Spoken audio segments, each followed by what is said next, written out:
Thank you very much, and good morning. And welcome, Dr. Holdren. It's good to have you back before the committee, and as we began to digest the President's fiscal year 2014 R&D budget proposals, I am pleased that the President remains committed to prioritizing investments in research and development and STEM education in his request. Even in these fiscally challenging times, we must set priorities, and there are a few more important investments that we can make for our nation's brain power.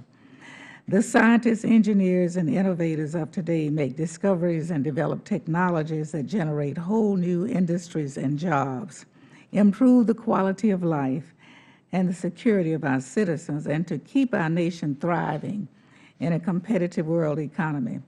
They also help to give our children the grounding in science and technology they will need to become the innovators of the future, or simply to be prepared for the high-skilled jobs of the future. Specifically, I applaud the President's continued commitment to keeping the budgets of NSF, NIST, and DOE's Office of Science on sustained upward trajectories initiated in the America Competes Act. These agencies, among others, help to ensure our long-term economic growth through their support for cutting-edge basic research and STEM education. I'm also pleased with the administration's increased support for advanced manufacturing.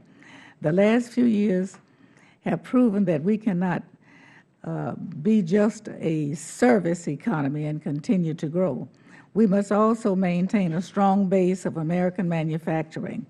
While we will have questions about some of the specific initiatives as we proceed with a series of agency budget hearings, I firmly believe that the key to maintaining and rebuilding our manufacturing capacity is through strategic investments in advanced manufacturing R&D and workforce development.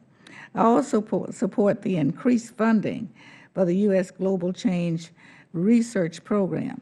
Scientists are telling us that the climate is changing, and I don't understand why some of us keep fighting that. The significant increase in extreme weather events across the globe, it snowed in Texas last week, as it was 80 degrees here. Recent years and the empirical records of increased global temperatures and greenhouse gas concentrations should be evidence enough. I hope we act before it is too late to direct our nation's great brain power to developing solutions to reduce the warming and mitigate the impacts of our most vulnerable communities. At the same time, I'm concerned that in a number of cases, agencies are being given increased responsibilities without being provided the necessary additional resources. NASA is a case in point, with some climate responsibilities previously assigned to NOAA being shifted to NASA without the out-year budget being adjusted accordingly. In addition, NASA is now being asked to carry out an ambitious asteroid retrieval mission, which, while making use of some existing projects, will clearly also require significant new development work to be undertaken.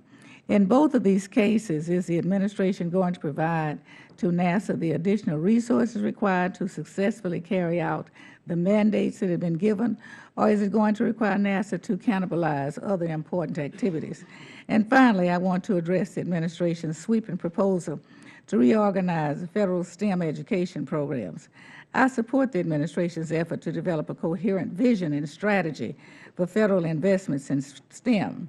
I firmly believe in a federal role in STEM education, but I also believe that we must hold ourselves and our agencies accountable for these investments. We need to prioritize and we need to focus on outcomes, not outputs or dollars spent. This is exactly what we asked you to do in 2010 Competes Act, and I'm happy that you took the task seriously.